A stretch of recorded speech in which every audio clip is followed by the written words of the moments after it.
We're now watching Turkey's first goal against Georgia.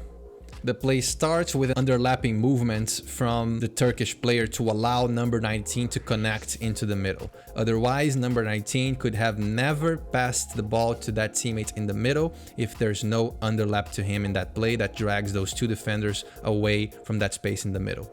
Because the underlap happens, he connects the pass into the middle, and the underlapper was not expecting that ball but can reach it and makes a pass to the second post. Since there's a movement in the first post that attracts opponents, the ball connects on the second post for the free space. And after the deflection is left free for a shot from the entrance of the box. There you go. Georgia's tying goal starts on the right, passing back. The player controls with the right foot, should have controlled with the left foot to be able to attack that space towards the goal. He controlled with the right, now he's tied to the right and the defender comes on him. We can see now that he's forced to go to that side because he controlled with the right foot, and that forces him to keep going on that side and it makes it easier for the defender to defend the space towards the goal. He makes a feint because he was forced to go to that side. He knows that he needs to make a feint to be able to get away from these two players. He does it very well and then finds that 1v1 here on the wing. 1v1 on the wing, we know ball tied to your foot, feint, feint, feint, try to stretch it to the end line and pass back. Let's see what he did. Ball tied to his foot, feint, feint, step over, go to the sides, attack the end line as much as possible and make a pass behind to the middle of the box. There you go, connects to his teammates, deflection into the goal. Turkey's second goal starts with Georgia trying to build up and get away from this pressure, but the movement from their midfielders is not sufficient to generate the free spaces. And they end up losing the ball to actually 6 Turkish players executed this press very well to steal that ball from Georgia and find all this free space that Georgia is left free in this build-up. After the ball is recovered from this mistake, we can see clearly the big space that Turkey has, and the player just attacks the space and thinks, well, I like my shot, I trust my shot, I can score from here. And he does it. That's confidence. That's amazing confidence.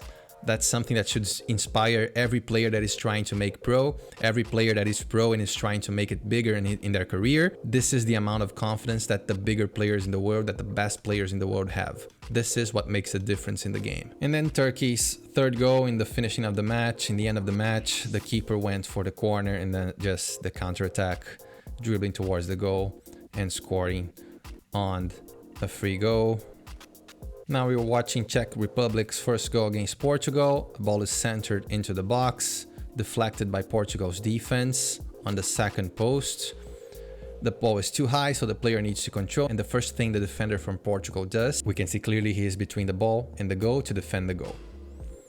The Czech player needs to retreat to the entrance of the box and finds a free teammate in the entrance of the box asking for the ball. Take a one-touch shot towards the Portugal's tying goal starts with a play on the right. We can see already 2 movements from Portugal players to attract defenders towards that zone and how the Czech team is choosing to defend the play. The movement from these 2 Portuguese players attracted all those defenders from Czech Republic here and concentrated their efforts here, freeing the spaces towards the box. The ball gets back and immediately the players from Portugal separate and support. There you go. We can see the players from Portugal. One is separating. Ruben Dias is separating to be able to control on his back foot and allow for the ball to connect on the right. And the player in the middle is getting close to allow for him to receive on the back foot and get into the middle. These 2 options allow to access these 2 widened angles, which reduces the overall pressure, allowing him to have more time and space to decide what to do next. The pass connects to Bernardo that controls and turns immediately forwards and drags the ball towards the end line to put all the defenders from Czech into the box. There you go, they're all into the box, and then he breaks here, and then he can look for 2 options here.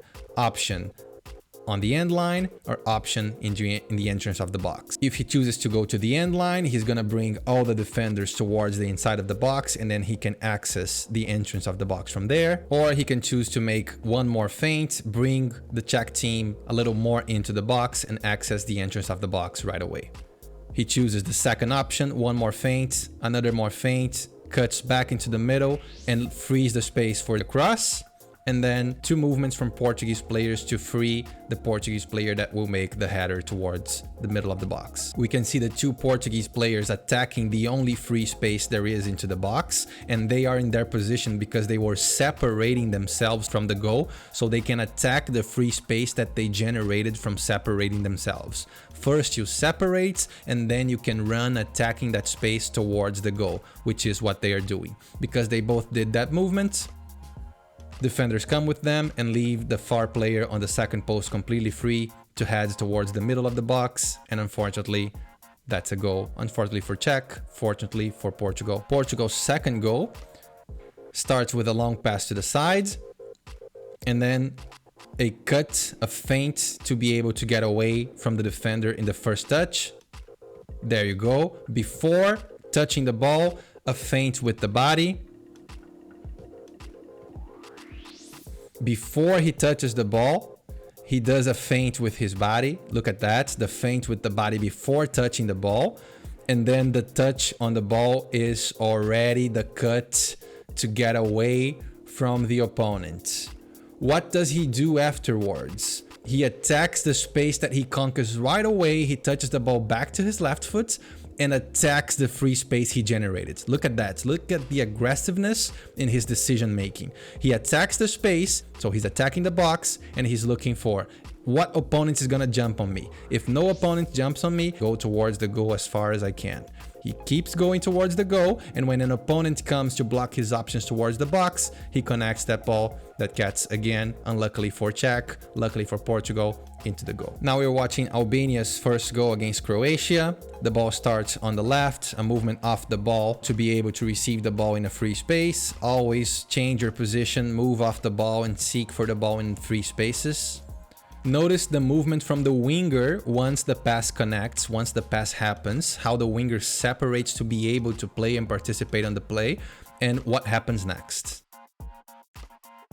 As the pass connects back, the winger is separating himself and allowing himself, and look at where the pass connects, and the winger is allowing himself to control on the right foot. Look where the pass is connecting. The pass is not connecting there. The pass is connecting here. Why? To force the winger to control on his right foot to allow for a movement off the ball that is already happening. Once the winger receives the ball on his back foot looking towards the goal, this movement will happen to drag defenders with him and allow for the winger to cut into the middle and drive the ball towards the goal. Ball to the winger.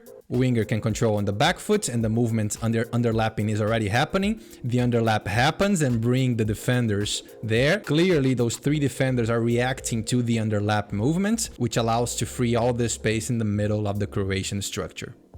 Since the space is generated, movement off the ball happens to attack the free space, and the ball connects into the goal. From this angle, we can see clearly the importance of the movements of the underlapper. This is the player who executed the underlap. Focus on his movements. The first thing he does is to come back to be able to help the possessor of the ball. He's coming back from being in the middle of Croatian structure to be able to get out of their structure and participate looking forward. Now, once he sees that the ball connects to the sides, he knows that his job now is to free the space for the winger, and then he executes the movement back into the underlap. So those are the movements that he does. Let's see it. He comes here and then he points to the winger. When the ball connects to the winger, he's already making the movements, and the 3 Croatian defenders are clearly responding to him. The 3 Croatian players moving to defend the underlap, and this frees all the space towards the box. And that's the space exactly that the attackers attack to be able to finish into the goal. We're looking now at Croatia's first goal, and the most interesting thing here is the movement from the Albanian player that presses incorrectly and offers the space on his back. So notice the movement from this player. Right now he is defending the goal and exactly where he should be, but he's going to make a movement forward to try to avoid this player from receiving on his foot. But because he made that movement, that player will ask for the ball on his back because there's a lot of space on his back. So Watch out if you're a defender, whenever you move to press a pass, you need to guarantee that the space between you and the goal is covered. You cannot go as much as to leave the space between you and the goal uncovered. You can only go so far as you can be able to go back and recover your position towards the goal. So the ball connects to that player in the middle. He controls with the right foot, should have controlled with the left foot, but I don't think it was possible given his body orientation here. He takes that space into the middle and drags one opponent towards him, and then we can see him doing that movement already and rushing the attack to number 9. And still there is a lot of time for number 9 to notice that and start to run on his back, which is exactly what happens. Notice that the possessor of the ball keeps dribbling until he cannot dribble anymore. Keeps dribbling, and then it's when the Albanian player here realizes the space on my back is free. I need to go back, but now it's too late. There's 2 Croatian players seizing that space on his back. We can see clearly the space on his back and the 2 Croatian players attacking that space on his back.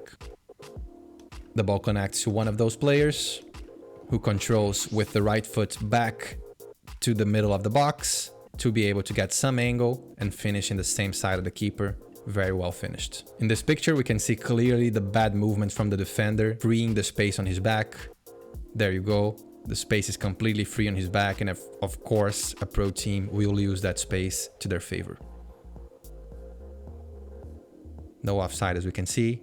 The ball connects. He controls with the right foot back into the middle of the box to attract the opponents towards defending the goal here, and then he finishes. Croatia's second goal starts with a ball that comes from the right to the left, connects on his left foot to control forward, and once he controls forward, he starts dribbling to attract opponents towards him. And the thing to highlight here is the positioning from the Croatian player in between lines. We can clearly see that the Croatian player in the middle of this square of Albanian players is exactly equally distant to all the opponents. This is advantageous for him because no opponent can jump on him once he receives the ball. If he's closer to one of those opponents, that is the opponent that will mark him once he receives the ball. If he's equally distant to all of them, none of them can jump on him right away, and it allows him to control and turn towards the goal immediately, which is what he does.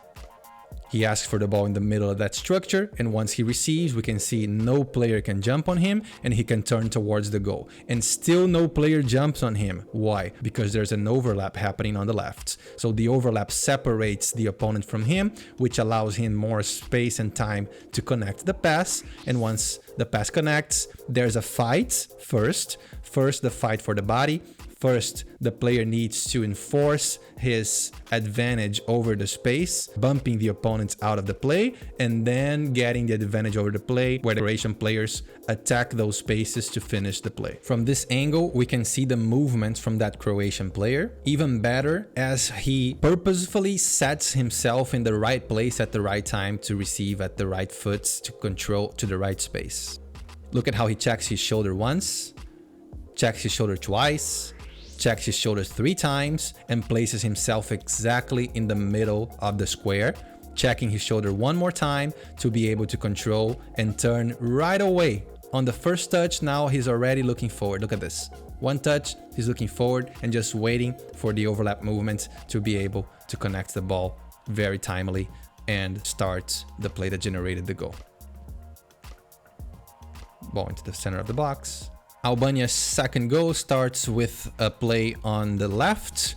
The possessor of the ball has 2 players on him, so he needs what? A movement off the ball, an underlap. An underlap that drags the defenders, separates them for a bit, and then the possessor of the ball was very smart. He didn't wait for the full underlap to cut into the middle. He used the underlap just as a distraction for the defenders to connect the ball in between them. And once the ball connects in between them, now all the Croatian defenders need to rush to defend the goal, which is what they are doing. They all need to rush to defend the most dangerous spaces towards the goal, which leaves the spaces in front of the box free.